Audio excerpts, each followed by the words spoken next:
ठंड के महीना रहल और आज हरिया एकदम भोर में 3 बजे के करीब ही अपना हाथ में बाल्टी लेके खेत पहुंच गईल।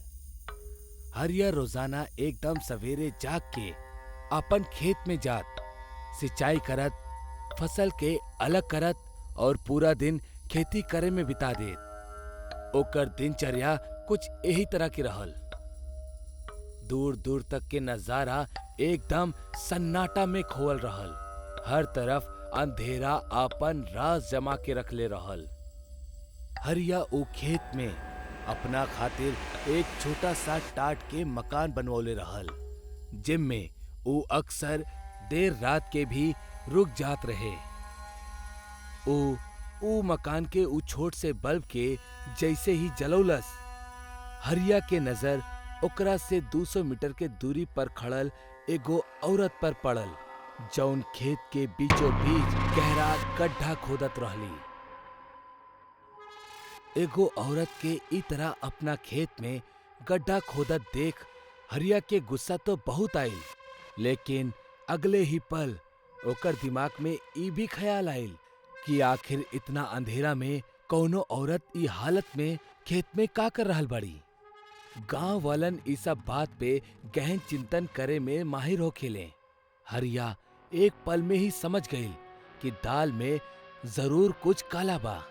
यही सोच के हरिया ऊ औरत के एकदम करीब चल जाला और ओकरा तिरछी निगाह से घूरे लागल, जैसे कम से कम ओकरा ई पता चल सके कि ई एकरा गांव के कौनो औरत बाड़ी या कौनो बहरूपिया। लेकिन ऊ औरत बड़ा घूंघट कैले रहल, जौना वजह से हरिया ऊ औरत के चेहरा ना देख पावत रहे। हरिया ऊ औरत के आवाज देवेला, अरे तू कर का रहल बाड़ू? ए तरह खेत के बीच तू गड्ढा काहे खोद रहल बाड़ू? का ऐसन करा बेगो औरत के शोभा देवेला? ऊ औरत ना त एक बार भी हरिया के सवाल के जवाब देहलस और ना ही ऊ अपन काम रुकलस, बल्कि अब त ऊ गड्ढा खोदे के रफ्तार के और भी ज्यादा तेज कर देहलस। ऊ औरत के ई बर्ताव से हरिया के बहुत गुस्सा आइल और ऊ औरत पे चिल्लाए लागल, औरत बाड़ू यही से इज्जत कर रहल बानी, ना ता अब तक धक्का मार के अपना ही खेत से तोहरा के बाहर निकाल देती। बंद करा एकरा। हरिया के दोबारा दखल देहला पर ऊ औरत गड्ढा खोदा बंद तो कर देवेली, लेकिन फिर ऊ हरिया के एक टक घूरब शुरू कर देहलस। अगले ही पल ऊ औरत हरिया के खेत से बाहर निकल जाए के इशारा करे लागल। देखा था जरा ये औरत के तेवर, एक था चोरी ऊपर से सीना चोरी। हे औरत, चला निकल जा हमरा खेत से बाहर। हरिया इतना कहत कहत ऊ औरत के घूंघट हटावे के खातिर ओकर तरफ हाथ बढ़ावे लागल, लेकिन तब्बे अचानक ऊ औरत एकदम से गायब हो गई। 2 पल पहले हरिया जौन औरत पर चिल्लात रहल, अगले ही पल ऊ औरत के बहत हवा में एकदम से गायब हो जाब कौनो बहुत बड़ खतरा के तरफ इशारा करत रहल। बाप रे, ई हम केकरा से पंगा ले लेनी? ई तब कौनो भूतनी रहली। ना जाने हमार बुद्धि भी कहाँ घास चरे गल रहे कि जौन हम ई औरत के टोक देनी। हरिया अपन कदम के तेज कैलस और जल्दी जल्दी भागे लागल। वो खेत से बाहर निकले ही वाला रहल कि तब्बे ओके अपना सामने ठीक वही औरत दिखाई देवेली जौन हरिया के कुछ समय पहले दिखल रहे। हरिया ओकरा देख के अपन कदम पीछे ले लेवेला। वो औरत धीरे धीरे हरिया के करीब बढ़े लगेली। हरिया एकदम घबरा जाला। तब्बे ऊ औरत अपन घूंघट उठावेली। ओकर चेहरा देख के हरिया के पसीना छूटे लागल। लाल आंख से टपकत खून, डरावनी शक्ल और लटकत जीभ। ऊ औरत के ई रूप देख के हरिया फिसल के जमीन पर गिर पड़ेला। बाप रे, ई औरत तो डायन बाड़ी। हमके छोड़ दा, हमके मत मारा। हमार बीबी और बच्चा बाड़े। परिवार ता हमार भी रहे। बाकी याद बा, यही खेत में आज से 5 साल पहले तू गांव वाला लोग हमार परिवार के दफना देला। आज जब हम ई खेत में आजाद भईनी त सबसे पहले हम अपन बच्चा लोग के कब्र के खोदल शुरू कईनी, जेकरा से कि हम उनका के जिंदा कर सकी।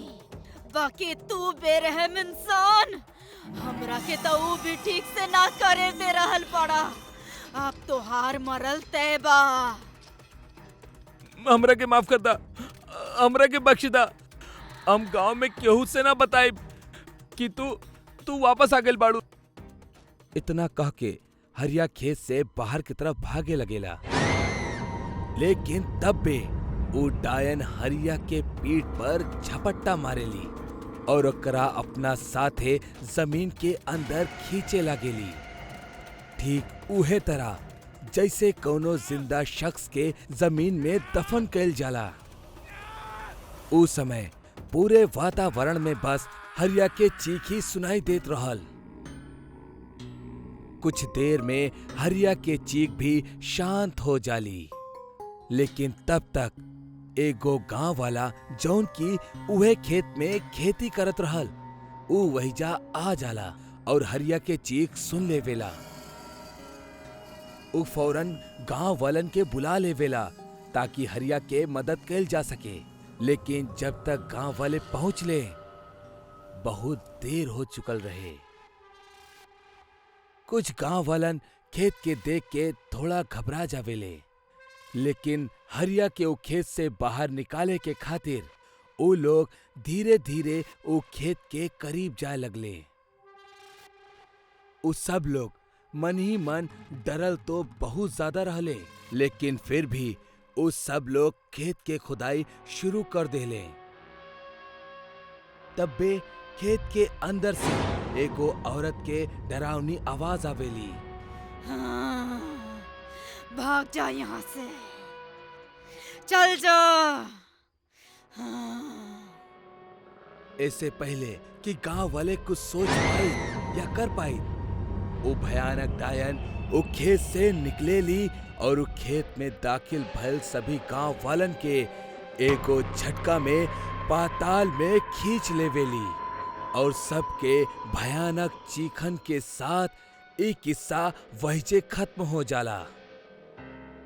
अगला कई दिनों तक एक घटना के जिक्र गांव में बराबर होखत रहे। गांव वालन के कहा भा कि वो घटना के बाद कब्बो भी गांव के उ खेत में खेती ना हो सकल, बल्कि पूरा जमीन बंजर बन गईल। सालों पहले कोनो औरत के अपना 2 बच्चा के साथे ओ खेत में बैठ के तंत्र साधना करत देखल गईल रहे, जौन गांव के मासूम लोगन के बलि देत रहली। यही वजह से एक दिन मौका पाके जब वो औरत अपना साधना में व्यस्त रहली, गांव वालन कोनो तांत्रिक के मदद से ओकर दोनों बच्चा के चुरा ले और बड़ा गुप्त तरीका से खेत में ही उनकरा जिंदा दफन कर देले। एकर बाद गांव वालन उ औरत के भी बांध देले और उहे खेत में दफन कर देले और 5 साल बाद उहे खेत से उ औरत डायन बन कर निकलस और आज उ डायन उहे खेत में वास करेली। उ डायन उ खेत में कैद हो चुकल बा, जौन वजह से उ खेत से बाहर ना आ सकेली। लेकिन इतिहास गवाह जे भी उ खेत के करीब गइल बा, कब्बो भी अरे रूपा, ये रीढ़ के हड्डी के दर्द ना देखिए एक दिन हमारी जान लेके रही। जरा सा मालिश कर देना प्लीज। अच्छा ठीक बा बाबा, 2 मिनट ठहरी। रूपा जैसे ही कमलेश के कंधा के छुअलस, कमलेश तंदुरुस्ती से जैसे उछल पड़ल। अरे वाह रूपा, तू तो एकदम जादूगरनी बाड़ू। तोहार मुलायम हाथ से छुअत ही जैसे तन में को नई जान आ गई होखे। हमार दर्द पता ना कहाँ गायब हो गई। अब जायदा जाके अपन काम करा। अब हमके थोड़ा अच्छा महसूस हो रहा बा। चलिए मक्खन मत लगाई। हम जाता नहीं घर के काम करे खातिर, बहुते काम पड़ल बा। रूपा किचन में जाके काम में व्यस्त हो गई। तब्बे कमलेश बिस्तर से उठल और अपन जेब टटोले लागल जो ओकरा खाली मिलल। वो एक बार फिर रूपा की आवाज लगौलस, अरे माफ करिहा, तोरा एगो और तकलीफ दे रहल बानी। ऊ दरअसल हमार दवाई न जाने कहाँ रखल बा, ऊ जरा ले आवा। आप भी ना हद करेनी। आपन दायां पॉकेट में हाथ लगाई। कमलेश जैसे ही आपन दाएं जेब दोबारा से टटोलेला, ओके उम्मे ओकर दवाई मिल जाला। एके देख के वो थोड़ा हैरान होखेला, काहे कि कुछ सेकंड पहले जब वो अपन जेब चेक कैले रहल तब तो ओकरा खाली मिलल रहल, फिर अचानक से दवाई। खैर, एके वो फिलहाल के खातिर नजरअंदाज क के दफ्तर जाए खातिर तैयार हो जाला। अच्छा सुना, अब हम निकला तानी। सुनी, सवारी लेते समय जौन पहला सवारी मिले ओकरा छोड़ दीहा और ओकर अगला सवारी लीहा, और ऑफिस में जाके सबसे पहले अपन चेयर के चेक कर लीहा, तबे ओकरा पर बैठीहा, समझनी? कमलेश के रूपा के बाद कुछ खास पल्ले ना पड़ल। वो ओकरा पे हंसत हंसत कहेला, अच्छा मैडम ऐसा है का, ठीक है, अब हम निकला तानी। फिर कमलेश बाहर सड़क पे सवारी के इंतजार में होखेला। तब्बे ओकरा सामने से एगो टैक्सी आवत दिखाई देली, जेकर बम्पर पे एगो लाल झंडा टंगल रहे। ओ टैक्सी! लेकिन एक मिनट, हम एकरा ले ली या एकरा जाए दी? रूपा पहली सवारी ले से तो मना कैले रहल। खैर छोड़ा, वो भी इसने मजाक में बोले हुई। कमलेश इतना सब कुछ सोच के वो टैक्सी के रोके के मन बना लेवेला, लेकिन इससे पहले वो ओकरा हाथ दिखा के रोक पावत, वो टैक्सी ओकर ठीक सामने से गुजर जाली। ओफो, ई त चल गई, अब दूसरी के इंतजार करे के पड़ी। कुछ मिनट बाद ओकरा अगली टैक्सी आवत दिखाई देली। वो तुरंत ओकरा हाथ दिखावेला और फिर वो टैक्सी में बैठ जाला। कुछ दूर आगे अइला के बाद अचानक से ड्राइवर गाड़ी रोकत रोकत बोलेला, अरे साहब, आगे तो बहुत भीड़ बा, लागता केहू के एक्सीडेंट भइल बा। कमलेश उतर के देखेला तो ओकर होश उड़ जाला। ई एक्सीडेंट उहे पहली टैक्सी के रहल जेके कमलेश ना ले रहल। ऊ ई टैक्सी पर टंगल ऊ लाल झंडा के साफ साफ पहचान पावत रहल। कमलेश खुद के बड़ा किस्मत वाला समझत रहल, जौना वजह से आज बाल बाल ओकर जान बच गई। खैर, एकरा बाद वो दूसरा रास्ता से ऑफिस के खातिर निकल जाला। शाम के वो थका हारा ऑफिस से घर लौटेला। का भइल जी, कैसन रहल आज के दिन? अरे रूपा, तू आज तोहर बात ता हमार जान बचा लेलस। हमार बात का मतलब? हाँ, उहे टैक्सी वाला बात जौन तू बोले रहलू कि पहला टैक्सी मत लिहा, खतरा है। उहे भाई, जैसे ही हम दूसरा टैक्सी से आगे पहुंचनी, हम देखनी वो पहला टैक्सी के एगो भयानक एक्सीडेंट भइल रहे। वाह जी, इत्तेफाक भी न जाने कैसन कैसन हो जाला। अच्छा सुना, हम ऑफिस के काम से एक हफ्ता खातिर बाहर जा रहल बानी, हमार सामान पैक कर दिया। सीधा सीधा काहे ना कहेली, ऊ कल मुही के संगे रंगरलिया मनावे जाता नहीं, लौटी हा फिर बता का कहलू तू? अब ना ना, कुछ तो ना कहनी। अगला दिन वो सुबह सुबह अपना काम के सिलसिले से निकल जाला और एजे रूपा एकदम अकेली पड़ जाली। यहाँ कमलेश सड़क पार करत रहल और हर बढ़त कदम के साथ ओकर खुशी दुगनी होत चल जात रहल। वाह, का किस्मत है हमार।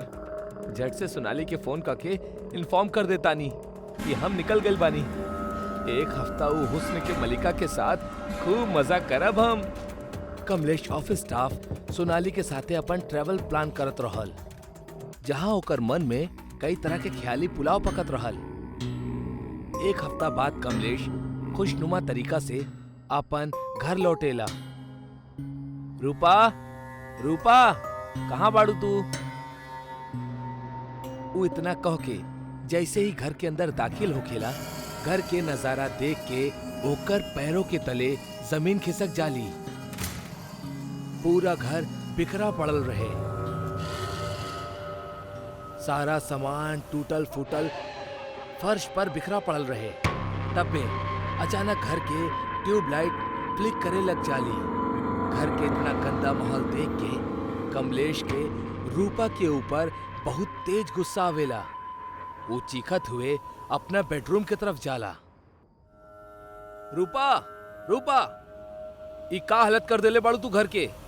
हम एक हफ्ता खातिर घर से बाहर का गई नी, तू ता हमार घर के कबाड़ खाना बना देलू। इतना बोलत ही कमलेश जैसे ही अपना बेडरूम के दरवाजा हल्का सरकावेला, सामने वो खौफनाक नजारा के देख के ओकर रूह कांप उठेली। वो देखेला ओकर बेडरूम साक्षात कसाई खाना बनल बा। कमरा के छत पे झालर के बजाय लाश टंगल बा, जेके बदन से खून के एक कतरा भी बाकी न छोड़ले बा। उहे कमलेश तबे रूपा के देखेला, जौन की एगो चुड़ैल में बदल चुकल रहल और लगातार कच्चा मांस के टुकड़ा के चबाए जात रहली।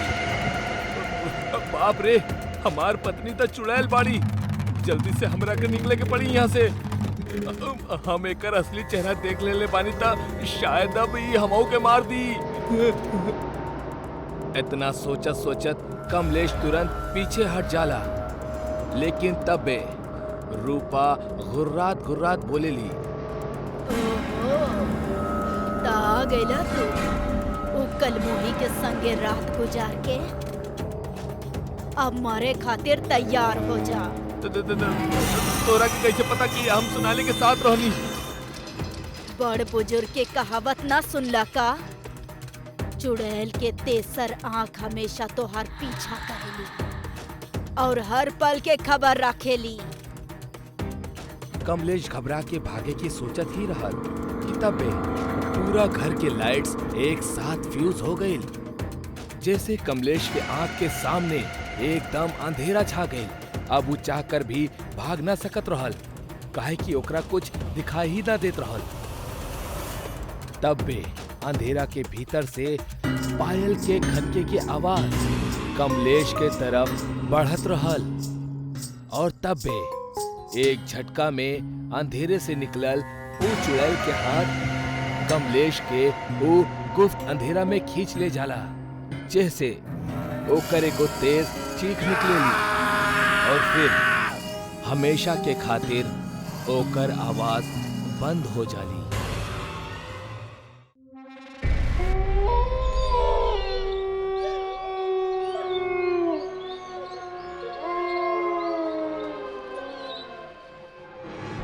का यार राघव, कौने दिन तू मरवई बा? ए तरह हमेशा देर रात तक आपन आवारा दोस्तन के साथ गप्पे मारेला और हमेशा शाम तक बाहर घूमेला और हमरा भी जबरदस्ती अपना साथे घसीट लेवेला। अरे डरपोक इंसान, एमे तो इतना घबरात काहे बाड़ा? तहरा तो अपन जिंदगी के परवाह नहीं खे, कम से कम हमार तक करला। ए तरह अंधेरी शाम के ई भयानक जंगल से गुजरम मालूम बा कि कितना खतरनाक हो सकेला? अच्छा, तब बतावा कितना खतरनाक होगी? अब वही कोनो हॉरर फिल्म के तरह हमरा पीछे से पायल खनके की आवाज सुनाई दी, पेड़ के पीछे से छिप के हमरा पर केहू नजर रख ले होगी और तब्बे हमने कोनो मधुर संगीत के धुन सुनाई दी। राघव वही इतना बोले ही रहल कि तब्बे वो दोनों के ठीक अपना पीछे कौनो औरत के गाना गाए की आवाज सुनाई पड़े लगल। रात होखे वाला बा, कहर ढावे वाला बा, मौत आवे वाला बा, मौत आवे वाला बा। रात होखे वाला बा। ई गाना के सुन के मोहित और राघव दोनों के मानो सांप सूंघ गए होगी। दोनों के कदम अपन जगह से आगे बढ़बे न करत रहे। तब बे मोहित कापत आवाज में राघव के बोलेला, राघव, हम तोरा के मना कले रहनी ना, तेरा सूरज ढलक के बाद इस जंगल से गुजरल ठीक नहीं खे। देख लेला ना अंजाम। अब एमे भी भूत वाली बात छेड़ के का जरूरत रहे? का तू वक्त और हालात ना समझेला? अरे माफ करता यार, हमरा ना मालूम रहे कि जंगल में कोनो चुड़ैल भी हो सकेली। अब का करल जाओ?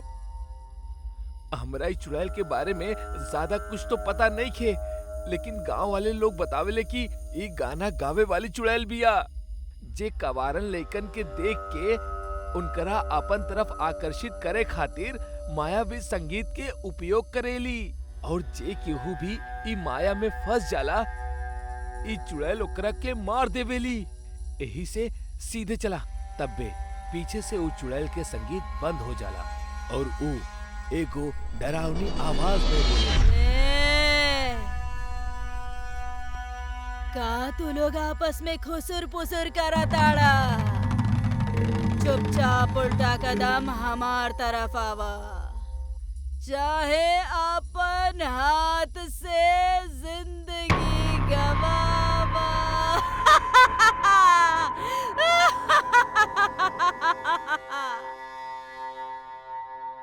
यार बहुत डर लग रहल बा, का करल जाओ? हमरा तो अब एक रास्ता नजर आ रहल बा। ऊ का शरीर के पूरा ताकत लगा के बस भागा यही जैसे। मोहित ऐसे पहले कि राघव के रोकर, राघव वहां से भागे लागल। अरे रुका राघव, तू अपना मौत के बुलावा दे रहल बड़ा, ऐसा मत करा भाई। तब बे मोहित के ये एहसास भइल कि ऊ गाना गाए वाली चुड़ैल के संगीत पूरा तरह बंद हो चुकल बा और ऐसा लागता कि ऊ ओकर पीछे से अब हट चुकल बाड़ी। मोहित के डर तब बहुत लगत रहे, लेकिन थोड़ा हिम्मत जुटा के ऊ पीछे मुड़ेला तो ओकरा वो चुड़ैल कहीं भी ना दिखेली। भगवान को हर लाख लाख शुक्र है जौन तू चुड़ैल के हमार पीछे से हटा देला। लेकिन एक मिनट, वो चुड़ैल आखिर अचानक गइल कहाँ? हमरा पूरा यकीन बा ऊ राघव के पीछे गइल होखी। हे भगवान, अब हम राघव के मदद कैसे करी? मोहित के बिल्कुल भी समझ ना आवत रहे कि वो करे तक का करे, काहे कि अब धीरे धीरे अंधेरा आपन कहे ढाए लागल और रात आपन डरावना रूप ले जात रहली। तब बे मोहित के दिमाग में ख्याल आवेला कि काहे ना जल्दी से गांव वालन के बुला लेवल जाओ और फिर राघव के ढूंढे निकलल जाओ। मोहित पहले तक जंगल से बाहर की तरफ भागल। खुशकिस्मती से बीच में ओकर सामना वो चुड़ैल से ना भइल। गांव पहुंच के वो फौरन कुछ गांव वालन के अपन आप बीती और राघव के स्थिति के बारे में बतौलस। गांव वाले भी मोहित की कहानी सुन के दंग रह गईले, लेकिन वो सब ओकरा ऊपर यकीन कैले, काहे कि पहले भी ऐसन कुछ गांव वालन के साथ हो चुकल रहल। जब जंगल से गुजरे वाला लोगन के उस चुड़ैल के संगीत सुनाई देत रहे और जे उस संगीत पर टिप्पणी कर देहत या भागे के कोशिश करत, ओ चुड़ैल के माया में कुछ इस तरह से फंस जाइत कि कबो दोबारा लौट के ना आ पावत। मोहित कुछ गांव वालन के लेके जंगल के बीचों बीच पहुंचेला। सब अपना हाथ में मशाल जलाए राघव के पुकारत रहले। तब पे अचानक से वो संगीत दोबारा बजे लगेला। एकर मतलब वो गाना गावे वाली चुड़ैल ऐजे कहीं आसपास ही रहे। गांव वालन, कहाँ गईला तू लोग? अगर तू लोग हमरा साथे मजाक कर रहल बाड़ा तो याद रखिहा, एकर अंजाम बहुत बुरा होखी। हमार पिताजी जमींदार बाड़े, तू लोगन के मालूम बना, हम तू लोगन के गांव से निकलवा दे हम। तब बे वो गांव वालन में से एक शख्स अचानक कहीं से मोहित के एकदम करीब आ जाला और ओकरा घूरत घूरत कहेला, अरे बिटवा, तू बहुत जल्दी गुस्सा हो जाला। ये अंगूठी बहुत चमक रहल बाड़ी, एकरा के निकाल दा। कहीं अंधेरे में खो गइल त ना, हम ये अंगूठी ना निकालब। ये हमार दादाजी हमरा के देले रहले और हमेशा पहने खातिर कहले रहले। तब बे वो गांव वाले के चेहरा एकदम से बदले लागेला। वो शख्स वो चुड़ैल के शरीर में बदल जाली और मोहित के एक टक से घूरे लागेली। वो मोहित के तरफ धीरे धीरे बढ़ल शुरू कर देवेली। बाप रे, ई तो उहे गाना गावे वाली चुड़ैल बाड़ी। लागता ई गांव वालन के भी मार देले बाड़ी और अब हमरा मारे के फिराक में बाड़ी। हमरा जल्दी से जंगल से बाहर भागे के पड़ी। इतना बोलत ही मोहित आपन पूरा ताकत लगा के जंगल से बाहर की तरफ भागब शुरू कर देवेला। ओकरा अपना पीछे वो चुड़ैल भी भागत बाड़ी। ई साफ साफ मालूम पड़त रहे और साथ में वो गाना भी गावत रहली, जैसे मोहित भ्रमित होके ओकरा वश में हो जाओ। मोहित पे ऐसे पहले ओकर गाना के असर शुरू होकर मोहित जंगल पार के अपना घर पहुंच जाला, जहां ओकर माता पिता ओकर राह देखत देखत परेशान बैठल रहले। अरे बेटा, इतना रात के कहाँ चल गइल रहला? तहरा पता बनाऊ जंगल में ऊ कलमुही चुड़ैल रहेली जे तोहनी के उम्र के लोगन के ही चुनेली। ऊ तो शुक्र बा तू तोहार दादाजी के दिहल चमत्कारी अंगूठी पहिन ले बाड़ा। ऊ ना उतारला जे तहरा के सही सलामत बचैले रखल, ना त ना जाने आज कितना भयानक हादसा हो जात बेटा। शुक्र बा भगवान के। अरे ओ भाग्यवान, तू भी ना। अब तो बच्चा घर वापस आ गइल बा, अब शांत हो जा। अब बाकी की बात कल कर ली है, वैसे भी बहुत रात हो चुकल बा। मोहित बिस्तर पर पड़े पड़े लगातार अपना दोस्त राघव और वो गांव वालन के बारे में सोचत रहल। ओकर आत्मा तक में वो गाना गावे वाली चुड़ैल के खौफ समा चुकल रहल। ओकरा नींद आवे में दिक्कत होकत रहे। यही वजह से वो बिस्तर से उठल और वो अपन अंगूठी भी उतार देहलस, काहे कि ओकर उंगली में हल्का सा जलन होत रहे। वैसे भी अब वो अपन घर आ चुकल रहल, तो ओकरा कोनो खतरा भी न रहल। एकर बाद बहुत ही उदास चेहरा के साथे मोहित अपना बेड पर लेट गइल। एह बेरी बहुत जल्द ओकरा नींद भी आ गइल। वो अपन गहरी नींद में रहल। तब बे ओकरा अपना कमरा में फिर से वो चुड़ैल के संगीत सुनाई देवेला।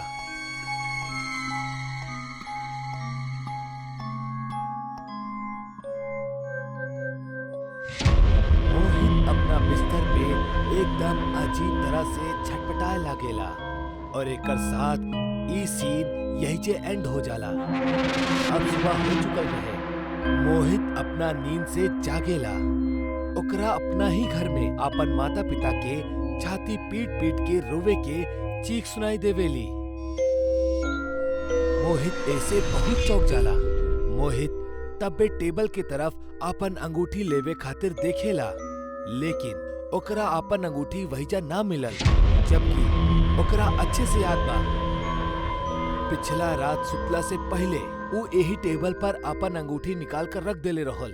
खैर, ओकरा खातिर अंगूठी ढूंढे से ज्यादा जरूरी रहे बाहर के माहौल जानब, काहे कि ओकर बेचैनी अब बढ़त ही जात रहे। वो अपन कमरा से बाहर निकल के आवेला कि ओकर माता पिता एगो लाश के पास सिर रख के बहुत ज्यादा रो रहल बाड़े। ई देख के मोहित समझ जाला कि जरूर ई ओकर दोस्त राघव के ही लाश होखी, जेकर खातिर ओकर माता पिता शोक मना रहल बाड़े। मोहित अपना माता पिता के जाके समझावेला, लेकिन ई का ओकर माता पिता तो ओकर तरफ देख ही न रहल बाड़े। तब बे उ लाश पर से कपड़ा हटेला और फिर जौन मोहित देखेला वो देख के ओकरा एगो करारा झटका लागेला। ई लाश केहू और के ना बल्कि ओकर खुद के ही रहल, यानी मोहित अब एगो भटकत आत्मा रहे। ओकर मौत तो कल रात उहे वक्त हो गई रहे जब अंगूठी निकाल के उ सुते गई और ओकरा गाना गावे वाली चुड़ैल के एहसास भइल। और उहे वक्त उ चुड़ैल मोहित के गले पे अपन दांत गड़ा के ओकरा मार देहलस। मोहित के अंगूठी ना निकाले के चाहत रहे, काहे कि उ चुड़ैल भले जंगल में ओकरा के ना मार पौलस, लेकिन उ ओकर पीछा करत करत उ ओकर घर तक, ओकर कमरा तक पहुंच गल रहे।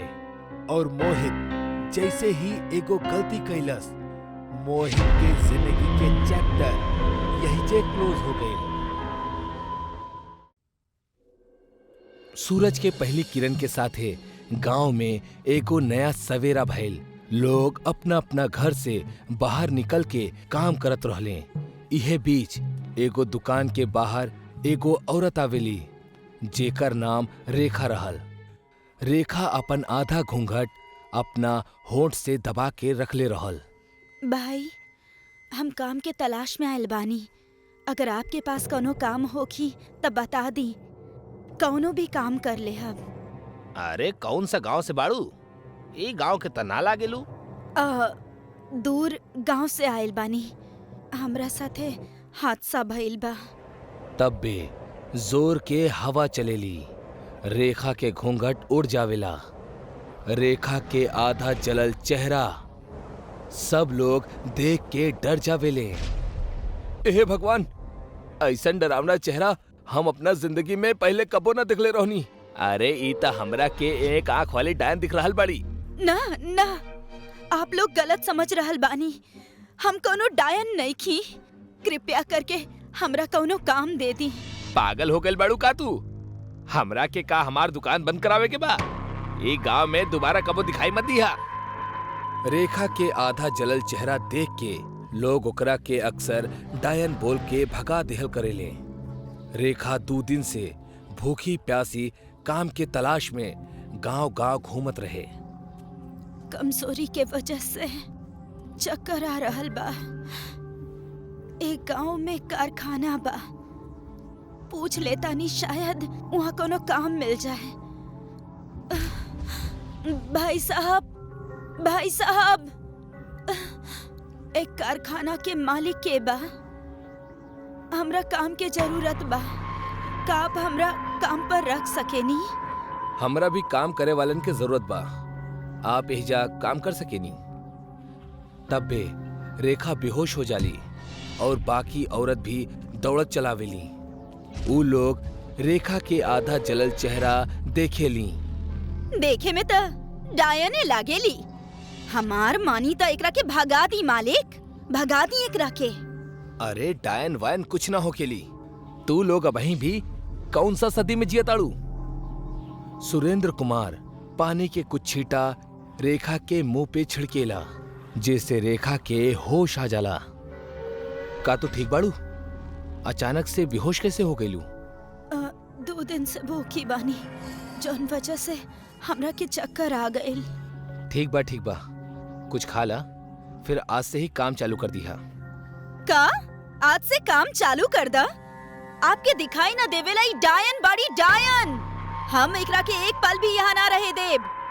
थोड़ा समझल करा, केहू के भी ऐसे ना बोले ले। दीदी,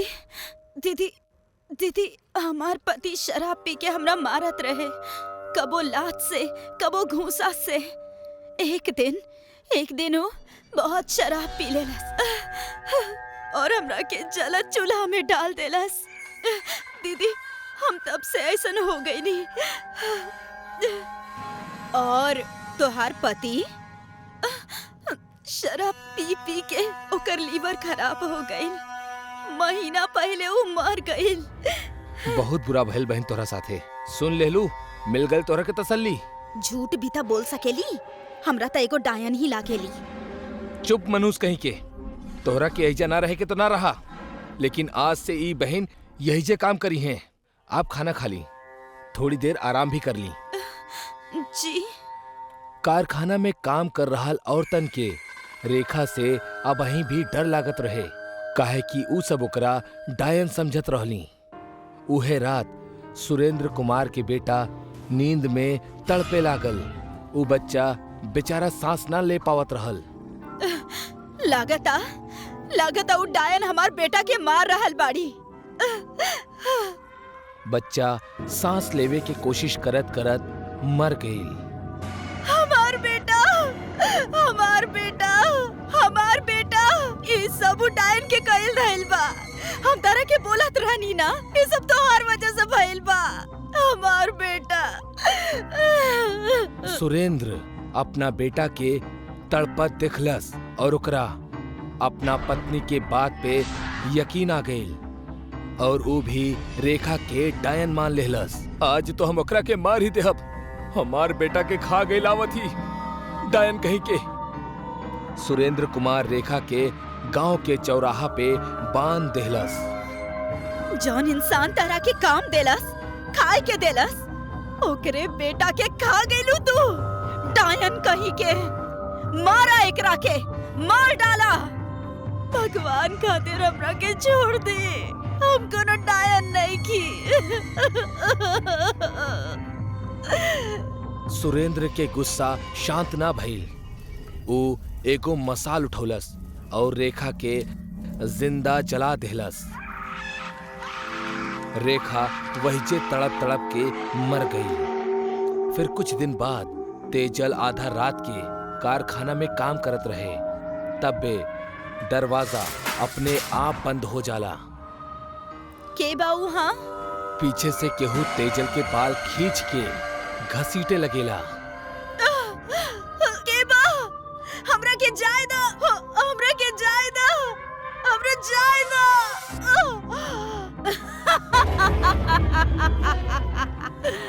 भूल गइलू, हम डायन बानी।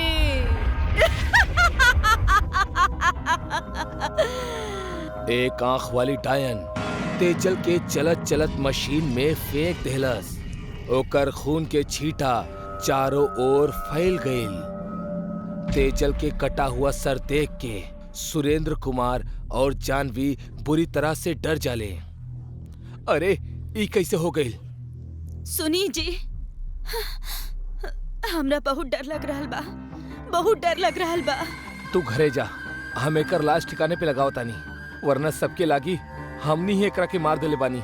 चुपचाप घर में जाके बैठ जा, हम आओ तानी थोड़ा देर में। हे भगवान, ये सब कैसे हो गई? कहीं वो डायन त ना? डायन के देख के जानवी डर जाली।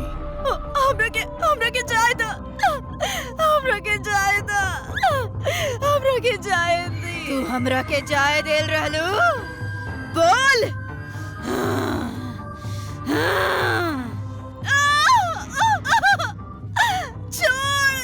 छोड़ दे हमरा के, छोड़ दे। डायन जानवी के गला पकड़ लेहलस और दीवार से घसीटत घसीटत ऊपर उठा लेहलस। जानवी अपन हाथ पैर मारत मारत मर गई। कुछ देर बाद सुरेंद्र कुमार घर पहुंचल। हम लाश ठिकाने लगा देनी, अब कोनो परेशानी ना हो। जानवी, जानवी, जानवी, कोनो आवाज ना आवेली। सुरेंद्र कुमार जैसे ही रूम में जाला, जानवी के लाश बेड पे पड़ल हो खेली। जानवी, ही कैसे हो गई? जानवी, जानवी।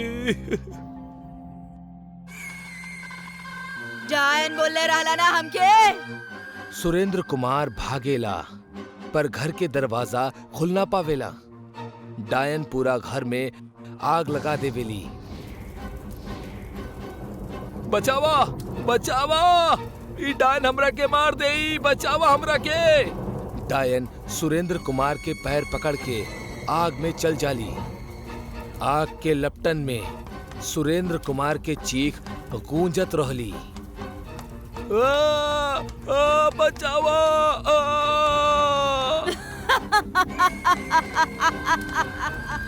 आखिरकार ये लोग हमरा के डायन डायन बोल के डायन ही बना देलस। एक आंख वाली डायन।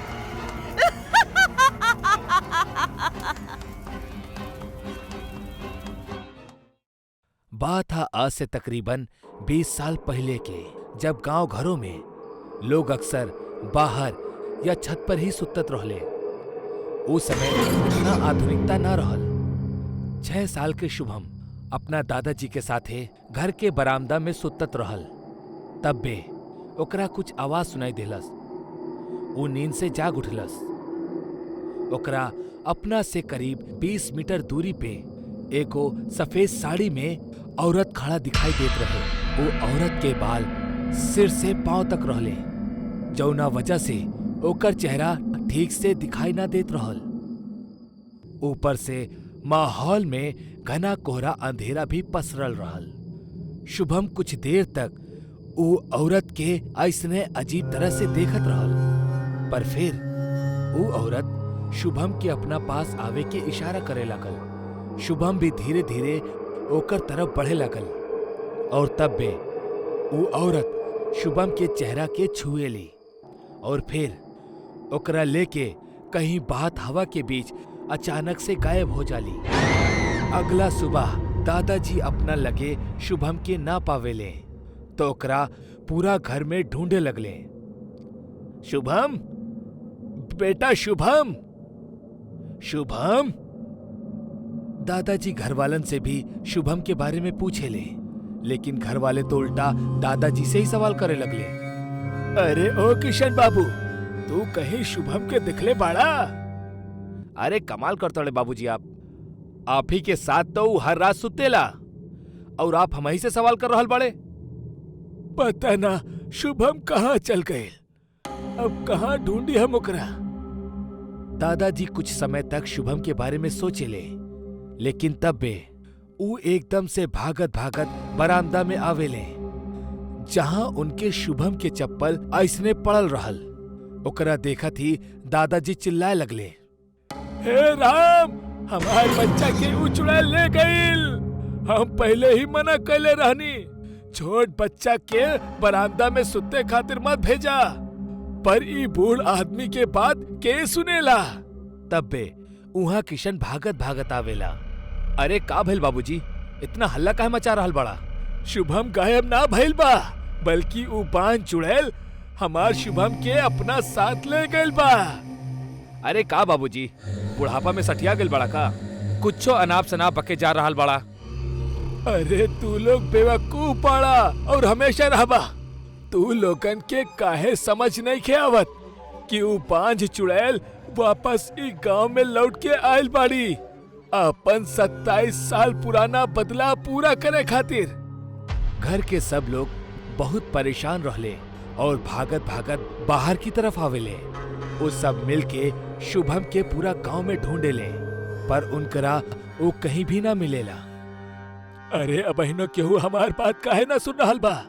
तू लोगन को काहे समझ नहीं के आवत कि शुभम गांव में ना खोइल बा, बल्कि ओकरा ऊ कलमुही अपना सुरंग में छुपा के रखले होई। तू सबके वही जा जाए के चाहिए। अरे सुनी आप लोग, हमरा के लागेला बाबूजी ठीक कह रहल बाड़े। ऐसन हो सकेला कि हमनी के शुभम साचो कौनो चुड़ैल डायन के पास होके। अरे का सरिता, तू भी बाबूजी के बाद में आ गईलू। हमनी सब अपन वक्त केवल जाए करल जाई। अरे कोशिश कैला में का जाला, हम आपसे विनती करतानी, अपन बच्चा खातिर एक बार हमनी के दादाजी के बताइल जगह पर चल के देखे के चाहिए।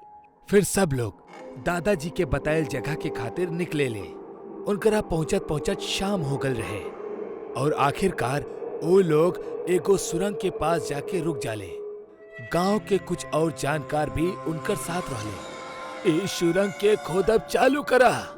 एकरा तब तक खोदत रहा जब तक एकरा नीचे से खून के बूंद और चीख सुनाई ना पड़े लागल। बाबूजी, हमरा लागता सच में आप बुढ़ापा में सठिया चुकल बाड़े। आपके काहे समझ में नहीं आवत कि ई सब करे से कुछ ना होके वाला बा। ऐसे अच्छा हो कि हम अपना बच्चा के खोजी। किशन, चुपचाप इनकरा अपन काम करे दा। बीच में दखल अंदाजी कैला तो जे भी होई ओकर जिम्मेदार तू ही होखबा। दादाजी के डांट के बाद कुछ समय खातिर किशन शांत होके तमाशा देखेला। तांत्रिक ठीक ओकरा बगल में खड़ा होकर लगातार तंत्र मंत्र पढ़त जात रहल। धीरे धीरे अब सूरज भी ढल गल रहल। किशन के गुस्सा और परिस्थिति के बिगड़ब दोनों समय के साथ साथ बढ़त ही जात रहल। किशन एकदम से चिढ़ गयल और बोललस, अब अगर आप लोगन के ई बकवास में शामिल होके के बा त होखी, हम अब अकेले ही अपना बच्चे के ढूंढे के खातिर निकल रहल बानी। इतना बोल के किशन वहीजा से निकले ही जात रहल कि तब बे ओकर पैर जमीन से चिपक गयल, जैसे ऊ आगे बढ़ ही ना सकत रहल।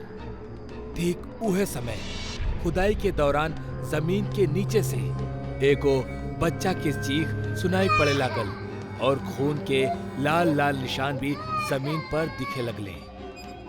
गौर से सुनाई आवाज के। तांत्रिक, तू अपना प्रक्रिया के तेज कर दा। जौन शख्स खुदाई करत रहल वो कान लगा के वो आवाज के सुने लागल, लेकिन तब्बे ओकरा कोनो हाथ एक झटका में जमीन के अंदर खींच लेहलस, जैसे एक झटका में वो पाताल के भीतर समा गई। रुक जा सब लोग, सभी गड्ढा से दूर हट जाओ। तांत्रिक कुछ गंगा जल के बूंद वो खुदाई स्थान पर छिड़केला, जैसे उस जगह के शुद्धिकरण हो सके। तांत्रिक धीरे धीरे वो गड्ढा के करीब जाला। उनकर हाथ में कुछ बीज होखेली। वो जैसे ही वो बीजन के उस जमीन पे छिड़के ले, तब्बे जमीन के नीचे से एगो बच्चा के लाश ऊपर आ जाली और चेहरा पर से मिट्टी हटावे के बाद उनकरा दिखेला कि ईता उन्हीं के शुभम हा। हे भगवान, ई का हो गइल हमार बच्चा के? सब केहू रोए लगले, शुभम के मौत के मातम मनावे लगले। तब बे तांत्रिक उस सबके शांत करके बोलेला, देखी आप लोग शांत हो जाएं, हम अपना घोर साधना में लीन होके जा रहल बानी। आप सब कुछ समय के खातिर शोर ना मचाई। एकरा बाद तांत्रिक अपन तंत्र विद्या के उपयोग शुरू करेला। कुछ देर के भीतर एगो औरत सामने प्रकट हो जाली। तू बाड़ू जे ई खेल रचले बा, अब बतावा शुभम कहाँ बा? तू ओकरा साथे का कहले बाड़ू?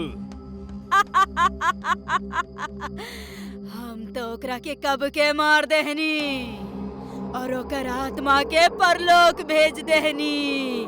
बहुत मजा आवत रहे ना तू गाँव वाले लोग हमार बांझ होके के मजाक बनावे में। अब भोगते खातिर तैयार हो जा, तैयार हो जा। लेकिन तू हमार बच्चा के काहे छीन लेलू? ओ मासूम तोहर का बिगड़ले रहल? बिगड़ले ऊ ना रहे, बल्कि तू रहला बुढ़ा। याद बा 27 साल पहले जब तू पूरा गांव में हमरा के और एगो चरित्रहीन औरत घोषित कर देले रहला और हमार बांझपन के मजाक बनैले रहला। आखिर में भी बस होके हमरा आत्महत्या करे के पड़ल। बाकी हम फिर गांव लौटनी एगो भयानक चुड़ैल बनके। बाकी वो बार भी तू हमरा के अपन मकसद में सफल ना होके देहला। अब अंजाम तो हर सामने बा। अरे अगर बदला ही लेवे के रहल तो हमरा से ले लेवे के रहल। हमार पोता तो बेचारा बेकसूर रहल। बदला तो हम तहरे से लेवे आइल बानी। हमार मरे के अगले दिन सबसे पहले हम तोहार ही लड़का के उठा ले आइल रहनी, लेकिन खुशकिस्मती से वो बच गई। बाकी आज हमार मकसद कामयाब हो गईल। इतना कह के वो चुड़ैल हवा में ना जाने कहां गायब हो गई। किशन समेत पूरा परिवार फूट फूट के शुभम के लाश के पास रोए लगले। यही के साथे कहानी के यही जे अंत हो जाला। रामगढ़ गांव के एगो प्रचलित कथा है। दोपहर के 12 बजे से लेके आधी रात के 12 बजे तक गांव के बीचों बीच बनल एगो गुफा से अजीबो गरीब आवाज आवेली। ई आवाज में इतना दर्द होखेला कि सुनला मात्र से ही दिल के धड़कन तेज हो जाला।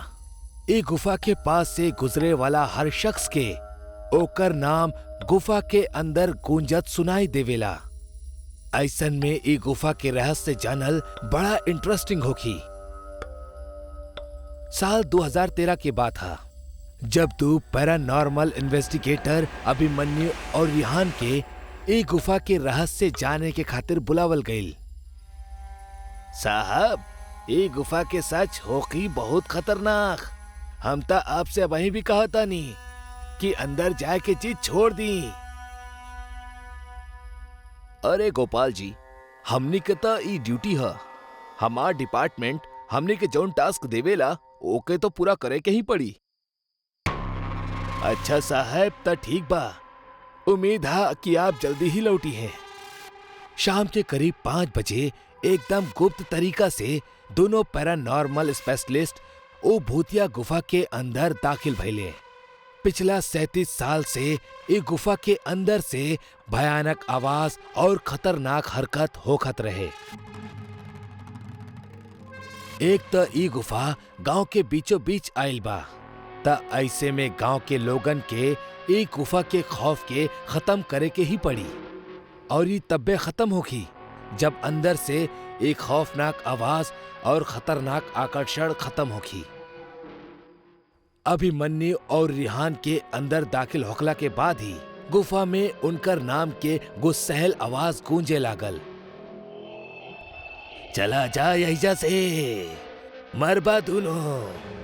तू लोग इस दर्द के दुनिया से बाहर निकल जा। अभिमन्यु और रिहान, मौत की तारीख आज रात 12 बजे।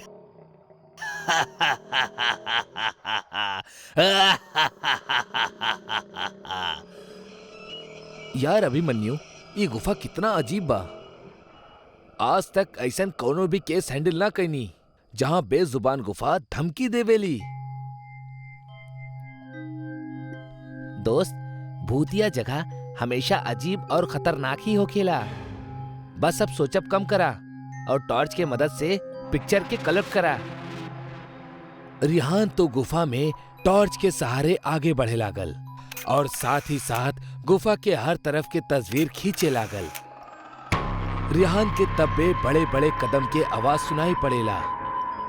ई आवाज ओकर ठीक बगल से आवत रहल और रिहान तो कदम के आवाज के पीछा करत करत गुफा के आखिरी छोर तक पहुंच जाला। अब वो गुफा के अंत में पहुंच चुकल रहल। ओकरा गुफा के अंत में एगो दरवाजा दिखाई देहलस। उ दरवाजा पे लिखल रहल, दूसर दुनिया के दरवाजा। रिहान मन ही मन में ई सोचत रहल कि कहीं ई दरवाजा दूसर दुनिया के तो ना। कि तब्बे ओकरा उ दरवाजा के पार से एगो आवाज सुनाई देवेला। रेहू बेटा, हम तोहार दादा, हमार पास आजा बेटा। बाप रे, ये कैसन दरवाजा हा? ये तो हमार दादाजी की आवाज हा। रिहान के उ दरवाजा के पीछे से ओकर दादाजी के आवाज सुनाई देत रहल। उ सुन के रिहान खुश और इमोशनल दोनों रहल। इहे इमोशन में उ एगो गलती करे जात रहल। उ दरवाजा खोले के खातिर हाथ आगे बढ़ोलस कि तब्बे पीछे से अभिमन्यु के एक तेज चीख पूरा गुफा में गूंजे लगली। बचाओ, बचाओ हमरा के। अभिमन्यु के चीख सुन के रिहान भागत भागत पीछे गईल। इतना सब में तो उ अभिमन्यु के लगभग भूल ही गईल रहे। रिहान अभिमन्यु के पास पहुंचलस। वो बिल्कुल नॉर्मल खड़ा रहल, जैसे कुछ भइल ही ना। अभिमन्यु, ये कैसन गंदा मजाक हा? तू वही चिखला काहे? अभिमन्यु हल्का मुस्कुरा चुपचाप खड़ा रहल। एकरा बाद रिहांत अभिमन्यु के अपना साथे वो दरवाजा के पीछे चले के इशारा करेला। दोनों वो गुफा के आखिरी छोर पे यानी के वो दरवाजा तक पहुंच चुकल रहले, जहां से दूसर दुनिया के रास्ता शुरू हो खेला। अभिमन्यु, यार ई देखा, पता है हम अबही तुरंत कुछ देर पहले ही अपना दादाजी के आवाज ई दरवाजे के पीछे से सुन ली है।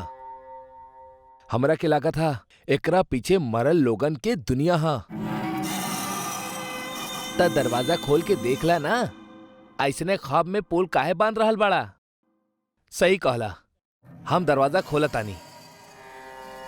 रिहांत दरवाजा खोले ही वाला रहल कि तब्बे ओकर नजर अभिमन्यु के शरीर पर पड़ेला। यार, जब तू ई गुफा में आयल रहला तब तू सफेद शर्ट और ब्लू जीन्स पहनले रहला, अब वहीं तू काली स्लीव्स और लाल लोअर पहनले बड़ा।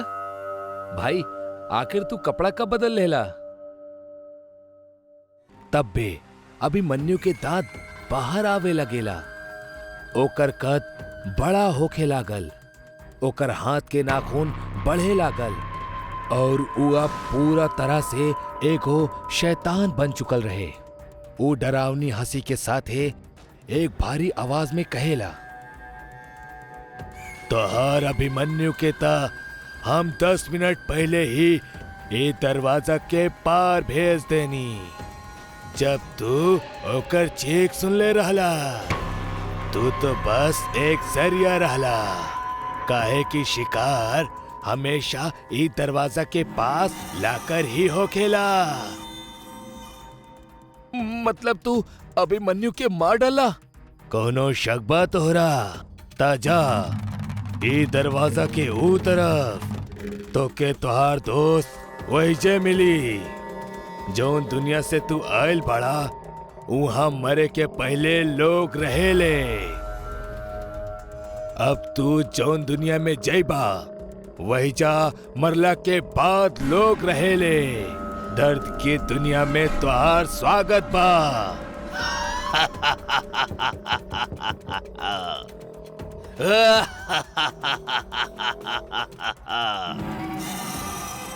एकर बाद रिहान भागे के कोशिश करत रहल, लेकिन सामने वो शैतान खड़ा रहल। अब एगो मात्र रास्ता वो दरवाजा रहल। वो सोचलस कि ई दरवाजा ई गुफा से बाहर जाए के रास्ता होगी। रिहान सोचलस कि कहीं उई दरवाजा से बाहर भाग ना जाओ, यही से वो शैतान ओकरा डरा रहल बा। रिहान खुद के जान बचावे के खातिर बिना देरी कैले दरवाजा खोल देलस। ओकरा दरवाजा के बाहर एकदम अंधेरा दिखाई देवेला। वो दरवाजा के अंदर से रोवे और चिल्लाए के आवाज आवे लागेला, बिल्कुल वैसन ही आवाज जैसन मौत के वक्त परिवार के लोग रोएले। रिहान एकरा पहले दरवाजा के बंद करत एगो लंबा सा हाथ वो दरवाजा के बाहर से आयल और रिहान के वो दूसर दुनिया के तरफ खींच लेहलस। ऐसे रिहान के एक तेज चीख निकल पड़ल और वो शैतान भी जोर से हंसे लागल। वो गुफा के रहस्य आज तक केहू भी जान ना पौलस। आज तक कई लोग गुफा के अंदर जाके ओकर रहस्य के जाने के कोशिश कैले बाड़े। जे केहू वो दूसर दुनिया के दरवाजा के खुल्लस, वो हमेशा के लिए उहे में समा गईल। जौन जिंदा बच गईले वो लोग या तो आत्महत्या कर लेले या तो वो पागल हो गईले। वो गुफा के रहस्य आज भी अनजान बा। आज 45 साल के बाद भी एकर रहस्य केहू भी ना जान पाइल। मेघा बहुत दिन के बाद अपना सहेली से मिले ओकर गांव जात रहली। ओकर ट्रेन बहुत रात में गांव के स्टेशन पर पहुंचलस। वो ट्रेन से उतरल और आसपास रिक्शा या टैक्सी ढूंढे लागल। स्टेशन बिल्कुल सुनसान रहल। मेघा के दूर दूर तक कौनो भी इंसान नजर ना आवत रहल। वो थोड़ी बेचैन हो गई। बहुत ढूंढे पे ओके एगो रिक्शा नजर आयल, जेके अंदर ओकर ड्राइवर सुतत रहल। मेघा ओ रिक्शा वाला के पास गई। सुनी भाई साहब। कहा? जी हमरा गांव जाए के बा। ड्राइवर आंख खोल के मेघा के तरफ देखलस और एकदम से डर के चिल्ला लागल, चुड़ैल चुड़ैल बाबा, चुड़ैल चुड़ैल, हमरा के ज्यादा, हम कुछ न कले बानी। चिल्लात चिल्लात मेघा से दूर जाए लागल। ई आप का करल बानी? आप डरी मत, हम कौनो चुड़ैल नहीं खी। रुकी। ड्राइवर शांत होके धीरे धीरे मेघा के पास आए लगल। आप चुड़ैल ना बानी त के बानी? हम शहर से आइल बानी। एक गांव में हमार सहेली रहेली। का आप हमरा के गांव तक छोड़ सकेनी? अगर हम आपके गांव तक छोड़ देनी तो वो चुड़ैल हमरा के कबो ना छोड़ी। चुड़ैल? कवन चुड़ैल? लाल साड़ी वाली चुड़ैल। आप फिक्र मत करी, हम आपके साथे बानी। चली आप साथ बानी तब तो डर लग रहा बा। आप लाल रंग पहले बानी, जौनु चुड़ैल के बिल्कुल पसंद नहीं खे। गांव में अगर केहू भी लाल रंग के कपड़ा पहने ला त चुड़ैल ओकर शरीर के 2 टुकड़ा में फाड़ के जमीन में गाड़ देवेली।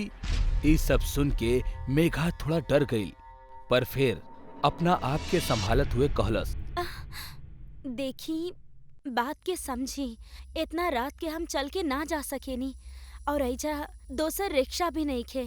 चाहे तो ज्यादा पैसा ले ली, बाकी प्लीज एजा से चली। ठीक बा, पर हम आपके गांव के बाहर एगो मंदिर हा, उहे तक छोड़ब, आगे आपके खुद जाके होखी। ठीक बा, चली। मेघा नाखुशी से मान गईल और दोनों गांव के तरफ निकल गईले। कुछ ही देर में वो मंदिर के पास पहुंच गईले। मेघा ड्राइवर के पैसा देहलस और ड्राइवर मंदिर में हाथ जोड़ के वहां से निकल गईल। मेघा अकेली रह गईल। ओकरा गांव नजर आवत रहे, पर चुड़ैल के कहानी सुन के वो थोड़ा सा डर गईल रहली, पर हिम्मत का के वो गांव के तरफ बढ़े लागल। मेघा सड़क पे चलत रहली, उतने में ओकरा पीछे केहू के आहट सुनाई देहलस।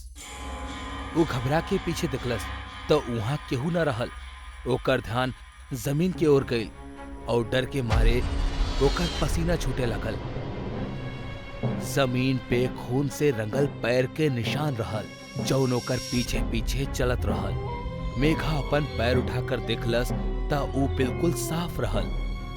मेघा डर के उल्टे पांव चलब शुरू कर देहलस, पर ऊ पैर के निशान ओकर पीछा करे लागल। मेघा रुक गई। वो निशान चलत चलत ओकर बगल में आके रुक गई। मेघा वहां से जाए खातिर मुड़लस और जैसे ही ऊ मुड़ल, ओकर कंधा पे एगो खून से लथपथ हाथ पड़ल। मेघा इतना डर गई कि वो चिल्लात चिल्लात गांव के तरफ भागे लागल। मेघा चिल्लात चिल्लात गांव में पहुंचलस। हमरा के बचावा, ना दई चुड़ैल हमरा के मार डाली, हमरा के बचावा। बहुत से लोग अपना घर से बाहर आ गईले। मेघा के सहेली भी बाहर आ गई। मेघा अपना सहेली के ओकरा घर से बाहर आवत दिखलस और पूरा ताकत से वो घर के अंदर भागे लागल। ओकर सहेली भी ओकर पीछे पीछे भागत अंदर गई। तू लाल रंग पहन के काहे आइल बाड़ू गाँव में? गलती हमार ही बा, तरा बुलावे के ही ना चाहत रहे। एगो काम करा, तू भाग जाई गाँव से, ना तई चुड़ैल तहरा के ना छोड़ी। हमार पति की तरह तहरा के भी मार डाली। वो दोनों घर में बात करत रहले, तब बे चुड़ैल के खून से लथपथ एगो हाथ दरवाजा तोड़ के अंदर आ गई और मेघा के घसीट के बाहर ले जाए लागल। चुड़ैल के हाथ मेघा के घसीट के घर से बाहर फेंक देलस। ओकरा कुछ समझ ना आवत रहे कि ई होकर रहल बा। गांव वाले मेघा के देखे के खातिर ओकर पास जाए लगले। मेघा के ऊपर लाल रोशनी में लाल साड़ी वाली चुड़ैल दिखे लागल। गांव वाले रुक गए और अपन घर के तरफ भागे लगले। चुड़ैल के रूप बहुत भयानक रहल। पूरा साड़ी खून में लथपथ होके के कारण वो खून के बूंद मेघा के शरीर पर भी गिरत रहली। मेघा के चेहरा खून से लाल हो गल रहे। तारा से इतना बार कहनी कि गांव में लाल रंग पहन के केहू ना आवे के चाही, बाकी तू लोग हमार बात ना मनला। अभी लड़की जान से जाई।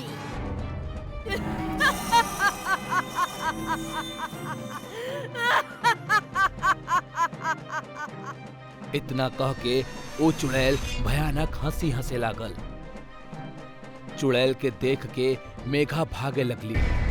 मेघा के भागत देख चुड़ैल आपन हाथ लंबा कैलस और ओकरा हवा में उठा देलस। चुड़ैल मेघा के अपना सर के ऊपर उठा लेलस और ओकर शरीर के बीच में से फाड़े लागल। जैसे जैसे मेघा के शरीर के टुकड़ा होखत रहे, वैसे वैसे मेघा के गरम खून चुड़ैल के सिर पर से पूरा शरीर पे फैले लागल। ओ खून के वजह से चुड़ैल के साड़ी और भी लाल होखे लागल। शरीर के फटत समय मेघा इतना जोर से चीखत रहली कि ओकर चीख के वजह से पूरा गांव थरथरा उठल। सारा गांव वालन के रूह कांप उठल। अंत में मेघा के शरीर के टुकड़ा हो गई और वो वहीजा हवा में लटके लागल। चुड़ैल जोर से हंसे लागल। वो अपन हाथ जोर से जमीन पर दे मरलस और ओकर वजह से जमीन में दो गड्ढा हो गई। चुड़ैल अपना दोनों हाथ में दो टुकड़ा लेहलस और दोनों गड्ढा में एक एक फेंक देहलस। जैसे ही टुकड़ा गड्ढा में गिरल, ओकरा ऊपर अपना आप मिट्टी गिरे लागल और देखत ही देखत गड्ढा ढक गई। जमीन जैसन रहल वैसन हो गई। चुड़ैल के अंदर से लाल रोशनी निकले लागल और वो रोशनी में वो गायब हो गई। चुड़ैल के जात ही मेघा के सहेली वो गड्ढा वाली जगह पर आ गई और रोए लागल। धीरे धीरे सारा गांव वाले इकट्ठा होके लगले। यार विवेक, देखता हमनी के वीडियोस कितना लोग देखले बाड़े। अरे बाप रे, ऐसने चलत रहल त हमनी बहुत ही जल्द फेमस हो जाई। हमरा के लागता कि हमनी के और अच्छा वीडियो बनावे के चाही और डरावना भी। कुछ और लोकेशन चाही जे कब्बो केहू ना दिखले होखे। ऐसन बात है त चला पुराना खंडर में एकदम यूनिक जगह बा। आज तक केहू भी एक्सप्लोर ना कैले बा। तू पागल बाड़ा? सब लोग कहेले कि वहाँ भूत बा। भूत कुछ ना होखेला यार। और अगर हमने के फेमस होके के बा त ऐसे एडवेंचरस वीडियो ही डाले के होखी। सोच ला, डर के आगे जीता हमार दोस्त। ये देखा भाई, ये वीडियो पुराना खंडर के हा। इनमें मिलियन व्यूज हा। समीर जोन वीडियो दिखैलस ओमे सन्नाटा के शोर रहल। डरावना माना पुराना खंडर के हवा तक लोगन के रूह सुखा देहत। सही है ना? अगर हमने रात के वीडियो डालब त रातों रात फेमस हो जाए। पैसा ही पैसा होई। चला ठीक है, चल जाओ। पुराना खंडर के बारे में कई गो डरावनी कहानी रहल, पर समीर और विवेक के लागत रहल कि ये सब झूठ है, मन गढ़ंत कहानी है। ऑटो, कहाँ जाए के बा भाई? पुराना खंडर। शाम हो चुके बा। ये समय सही ना है पुराना खंडर में जाए के खातिर। क्यों भाई? हर दिन केहू ना केहू के लाश मिलेली वहाँ। और सुनले बानी कोनो तड़पत आत्मा बा जौन लोगन के तड़पा तड़पा के मारेली। बस बस, ना जाए के बात ना जा, पर डरावा मत। तू अपना आँखी से कुछ दिखले बाड़ा का? ना, बस सुन ले बानी। बिल्कुल, सब खाली सुन ले बाड़े, केहू कुछ दिखले ना बा।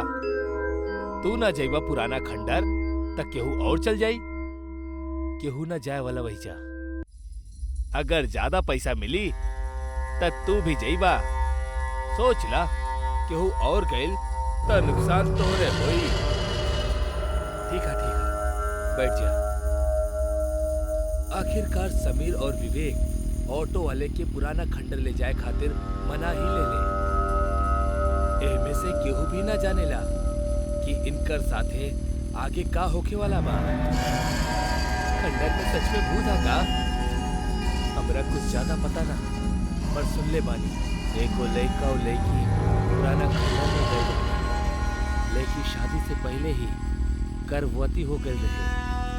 ई राज सबके सामने आ जाला के डर से लड़का लड़की के तड़पा तड़पा के उहे खंडर में मार देले रहल।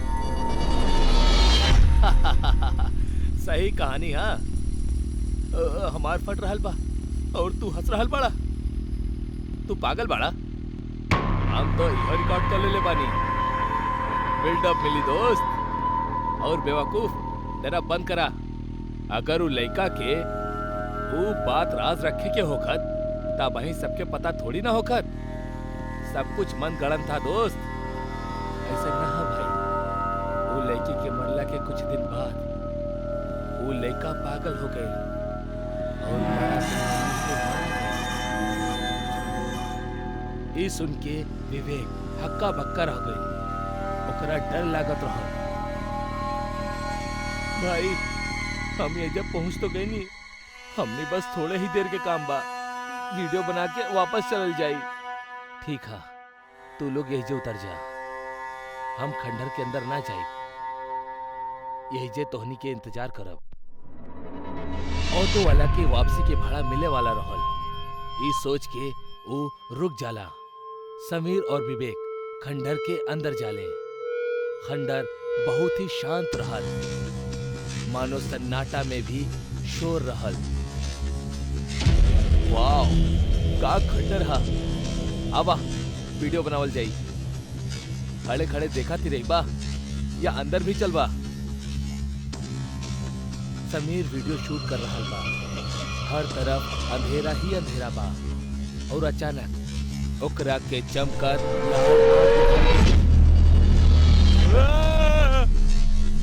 चीख सुन के जब वो पीछे घूमेला तो ओकरा भी उहे लाल आग दिखाई देली।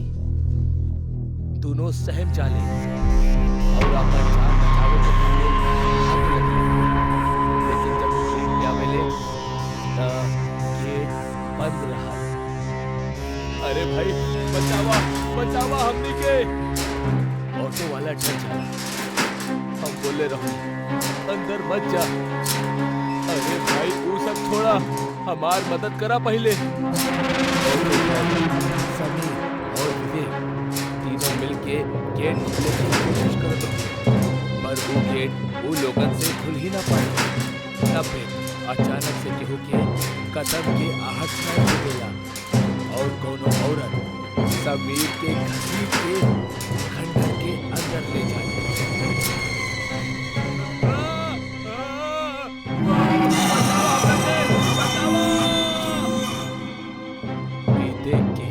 विवेक और ऑटो ड्राइवर हक्का बक्का रह जाए। वो लोग पल भर के खातिर सुन पड़ जाए। समीर के चीख उनकर कान में गूंजत रहली।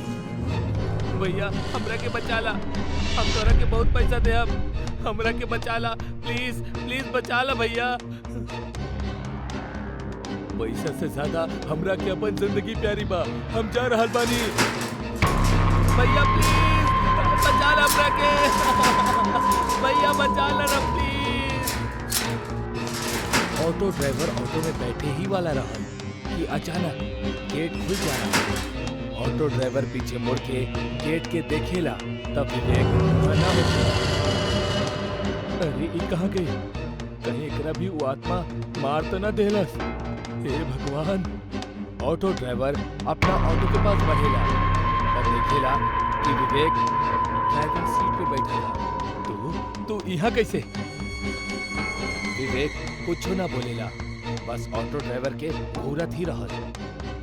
चला छोड़ा चलल जाओ। यहाँ से जल्द निकलल जाओ। पीछे बैठ जा जल्दी करा।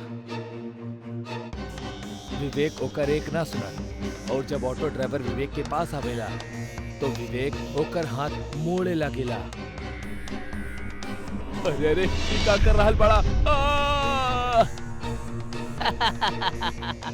कर रहल बड़ा ना, कर रहल बाड़ी।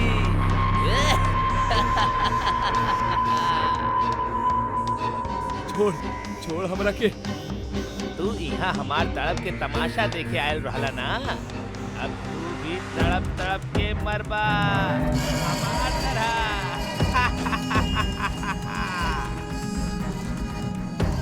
अरे ना, हमरा जायदा हमरा के। विवेक ऑटो ड्राइवर के हड्डी तोड़ब शुरू कर देलस। ओकर पूरा शरीर से कड़ कड़ के आवाज आए लागल और हर हड्डी के आवाज के साथे ओकर चीख गूंजे लागल।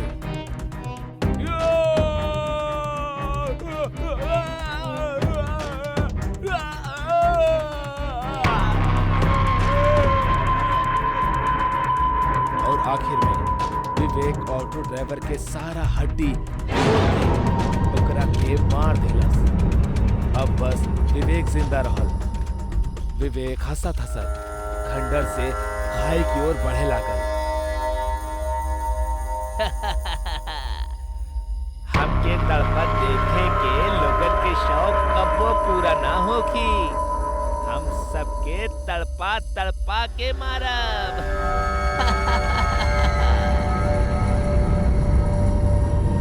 विवेक के आत्मा विवेक के शरीर के खाई से नीचे फेंक देगा।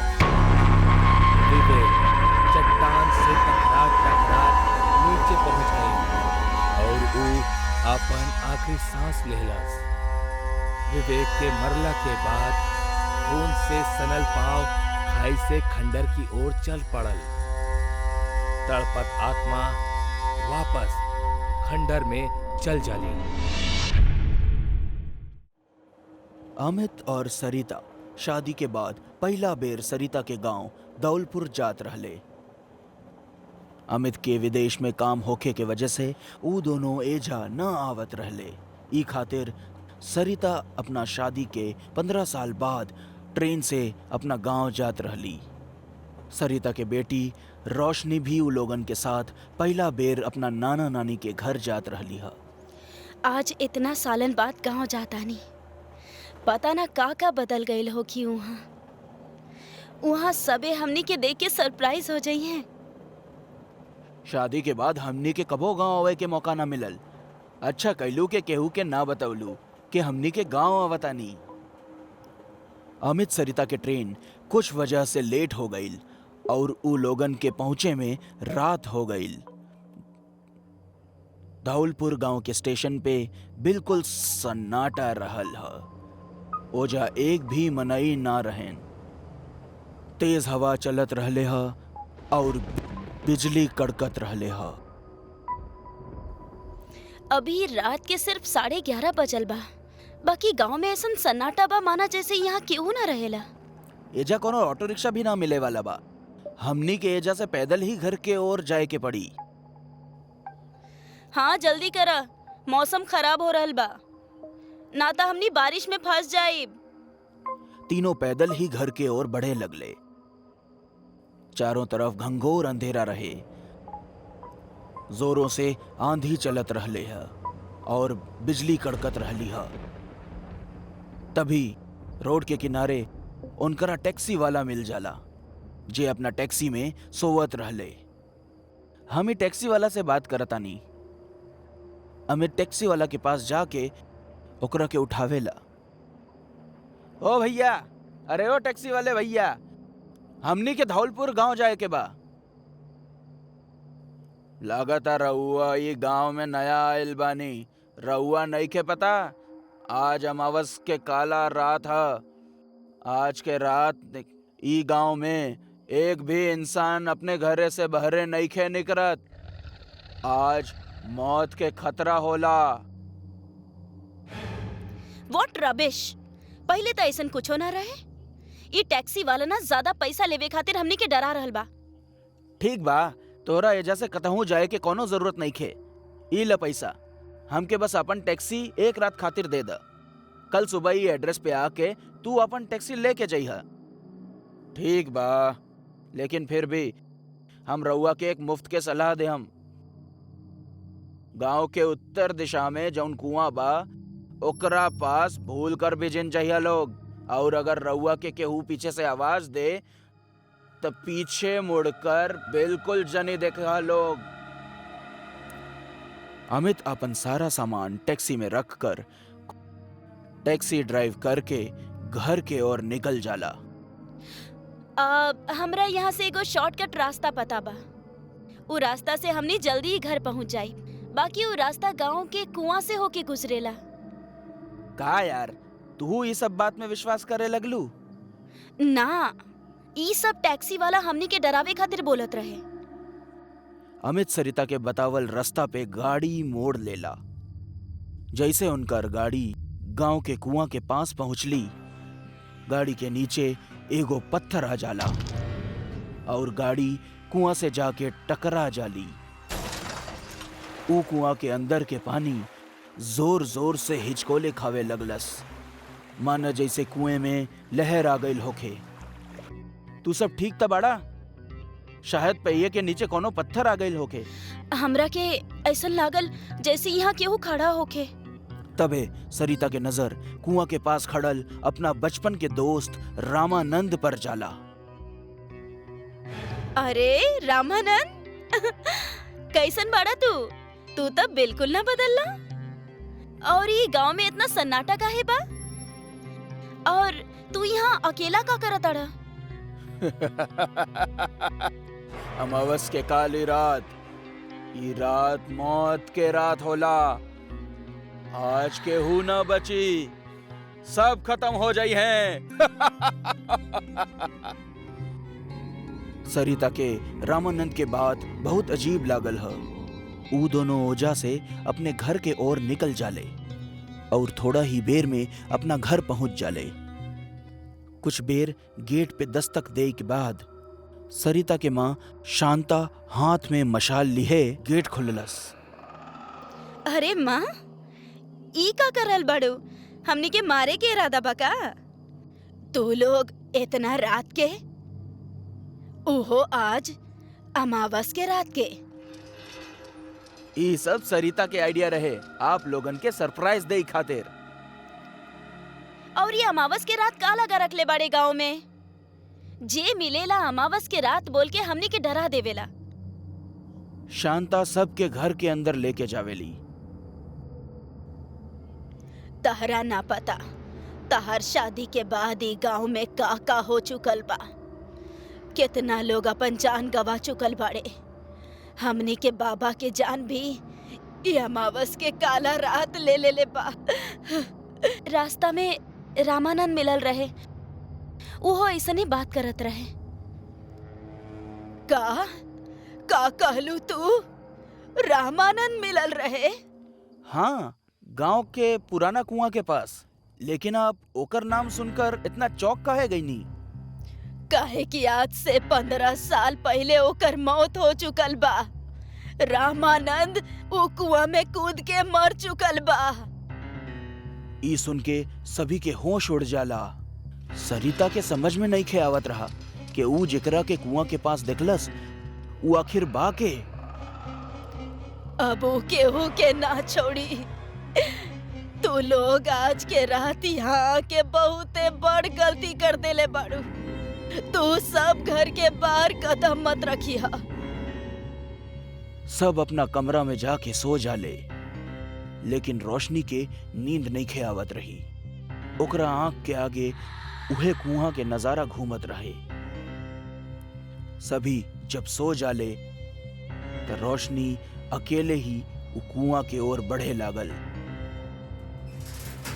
जोर से गेट टकरावे के आवाज से सरिता के आंख खुल गई। रोशनी, रोशनी, रोशनी कहाँ चल गई?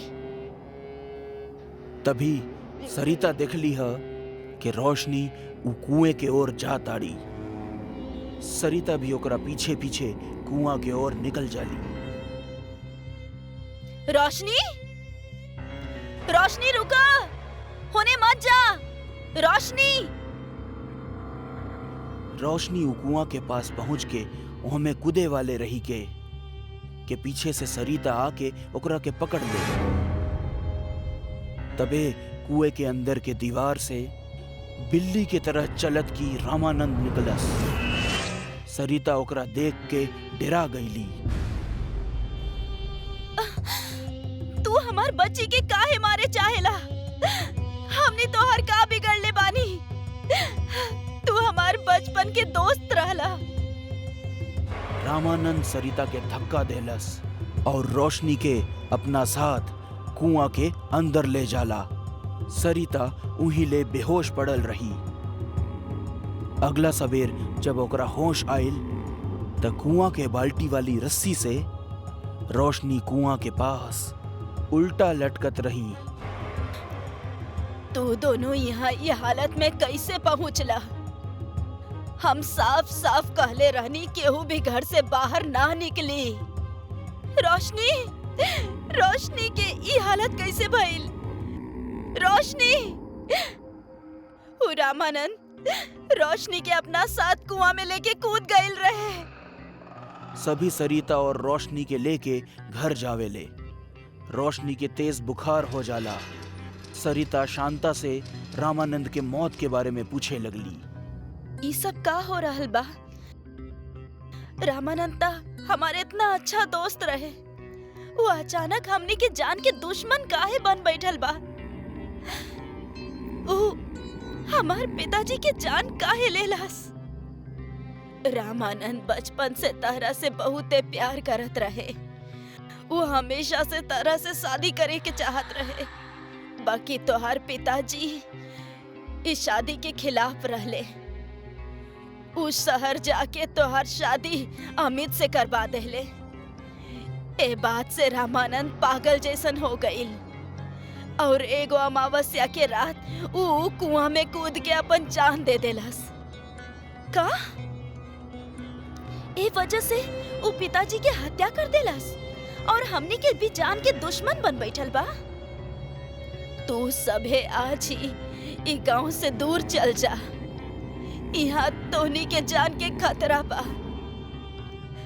सरिता, अमित और रोशनी उहे दिन उ गांव से निकले वाला रहे, लेकिन रामानंद के आत्मा किसी भी हालत में उनका के ये गांव छोड़कर ना ही जाए देवल चाहत रही।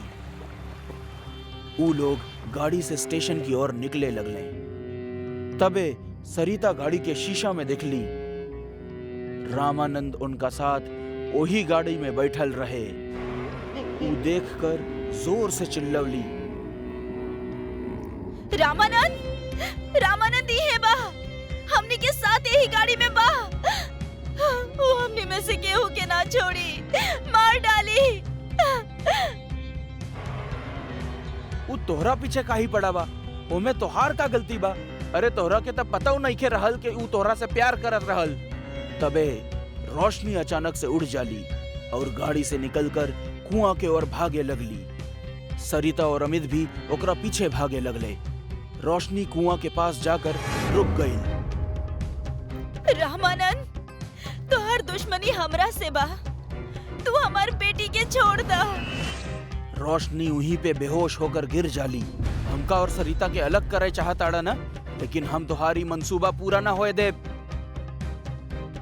रामानंद अमित के हवा में उड़ावत दूर फेंक देला। हम आज तक तोहार इंतजार करत रहनी हा, लेकिन तू हमार कभू ना हो सकेलू। तोरे दिल पर केहू और के राज बा। हम तोहरा के धोखा ना देले बानी।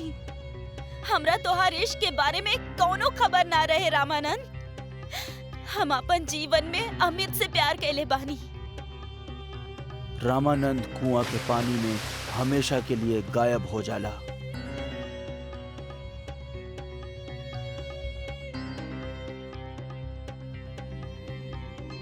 रामानंद गांव के छोड़ के हमेशा के लिए चल गईलन। अमित और सरिता रोशनी के लेके उ गांव से हमेशा हमेशा के लिए चल गईलन। यार एजा आ तो गए नहीं, लेकिन पता ना काहे कोनो फार्म हाउस मिलत ही नहीं खे जहाँ हम कम से कम एक हफ्ता तो रुक सकी। बात तो सही बा, बाकी कोशिश जारी रखे के हुई, काहे कि कहीं ना कहीं तो हमने के ठिकाना मिल ही जाए। बाबू साहेब, का आप लोग रहे के जगह ढूंढ रहल बाड़े? हाँ, लेकिन आपके बाड़े? हमार नाम जय शुक्ला और हम यही जगह ही निवासी बानी। हमारे को पुराना लेकिन आलीशान फार्म हाउस बा जौन शहर के एकदम कोने में बा। दो कपल अपना हॉलीडे के एंजॉय करे खातिर मनाली गए रहले, जहाँ उनकरा कहीं भी रहे के खातिर होटल रूम ना मिलत रहे। लेकिन एगो आदमी उनकरा पास आवेला और उनकरा ई ऑफर करत करत कहेला कि आप चाही तो हमार मकान में रह सकेनी। किराया लगभग आधा रहे और एमे भी अच्छी बात ई रहे कि फार्म हाउस बहुत बड़ा और आलीशान रहे, लेकिन हर खूबसूरती के पीछे कोनो न कोनो खतरनाक सच छुपा होकेला। देखी साहब, ये घर तो काफी अच्छा बा, लेकिन प्लीज यहाँ ज्यादा शोर शराबा ना करी और बेसमेंट के दरवाजा हमेशा बंद ही रखिया। हम का करब और का ना करब एकर चिंता आप मत करी, आपके आपन किराया मिल जाई, बस आप यही से मतलब रखिए। सुशांत जय शुक्ला रूम मालिक के बात के एकदम से नजरअंदाज कर देलस और उनके वहां से जाए के कह देलस। आज ट्रैवलिंग की वजह से सब काफी ज्यादा थक चुकल रहे, यही वजह से सब तुरंत ही बेड पकड़ल सही समझ ले। रात 12 बजे अचानक से तेज गुर्राहट सुनाई पड़े लगल। कोनो जानवर रहल जौन जोरों से गुर्रात रहल और ये आवाज लगातार आवत रहल। स्नेहा उठा, तोरा के कुछ सुनाई देता? हाँ यार, बाकी ये आवाज बहुत अजीब और डरावना लगा था। कौनो आदमखोर जानवर रहल जेकर लगातार तेज गुर्राहट उ चारों के नींद उड़ा देलस और ओकर बाद सब लिविंग एरिया में पहुंचले। ओह शिट, मकान मालिक के 15 मिस्ड कॉल, ऐसा का तूफान आ गई? वो घर के मालिक उनकरा के 15 मिस कॉल देले रहले। गहरा और थकावट से भरल नींद और फोन के साइलेंट होखला के कारण वो फोन के ना देख पौलस। यही वजह से वो रूम मालिक के कॉल बैक कैलस। हेलो, अरे शुक्ला साहब, ऐसन का हो गए कि आपके इतना ज्यादा मिस कॉल बा? साहब, आप लोग आज गलत समय पे गलत जगह पर आ गए बानी, हमरा के माफ कर दी। हम कुछ पैसा के लालच में आपके वो फार्म हाउस के सच बतावल जरूरी ना समझनी। सबसे पहले तो आप जाके बेसमेंट के दरवाजा बंद करी, काहे कि हमरा के तो बाद में याद होगा कि वो दरवाजा तो खुलल ही बा। वो हैवान कबो भी वैसा से निकल सकेला। कौन हैवान? आप का बात कर रहल बाड़े? इतना में फोन अपने आप कट गई। मकान मालिक कुछ बहुत ही जरूरी बात बतावे के कोशिश करत रहे, लेकिन अफसोस आज किस्मत भी इनकरा के साथ न रही। का बहन? सुमित? का बात बहन? वो कुछ बेसमेंट के बारे में बतावत रहले कि जल्दी से दरवाजा बंद करला, वरना वो हैवान कबो भी वजह से बाहर निकल सकेला।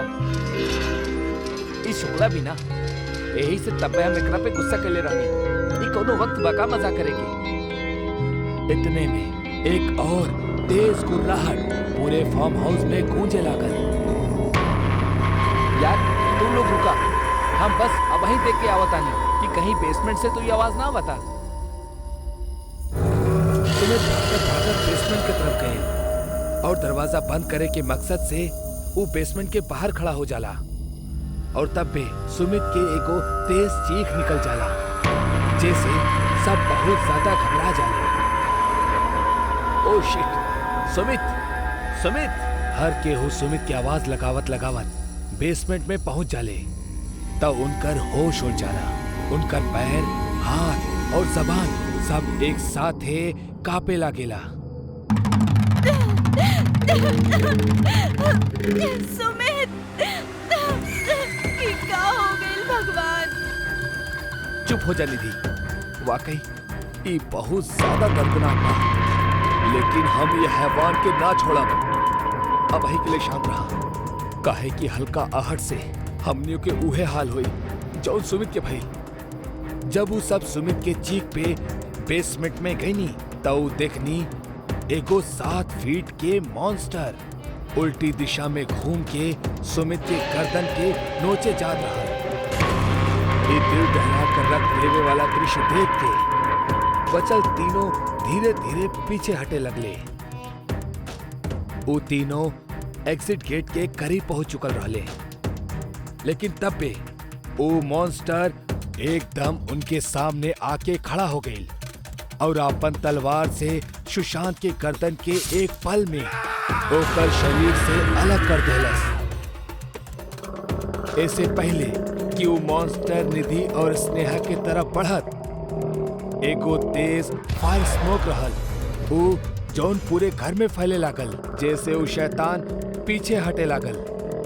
ऐसा लागत रहे ओके उस चीज से डर लागत रहल। तब पे दरवाजा पे दस्तक भइल। दरवाजा खुला, हम बानी शुक्ला। वो दोनों बहुत ज्यादा डर गए रहली और दरवाजा खोले पे उनके बाहर उनके मकान के मालिक खड़ा दिखल। ओकर भी आंख में आंसू रहल। मैडम जल्दी से एजा से निकल जाई, ई जौन शैतान से वहीं आपके सामना भइल रहल वो असल में एगो ऐसा शैतान है जे इंसान के जिस्म के पूरा खून निकल जाला।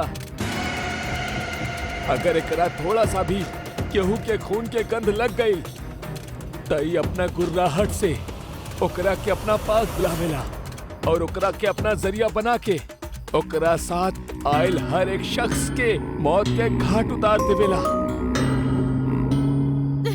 हाँ, वैसे आज राइडिंग के समय सुमित के पैर छिल गए रहे। हो सकेला शायद उहे खून के वो हैवान गंध ले लेने होके।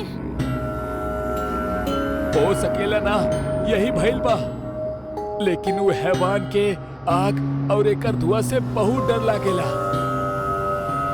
ए घर के बेसमेंट ही ओकर अड्डा हा जहां ऊ छुपल रहेला और अपन शिकार कैल गैल जिस्म के ऊ टांग के रखेला।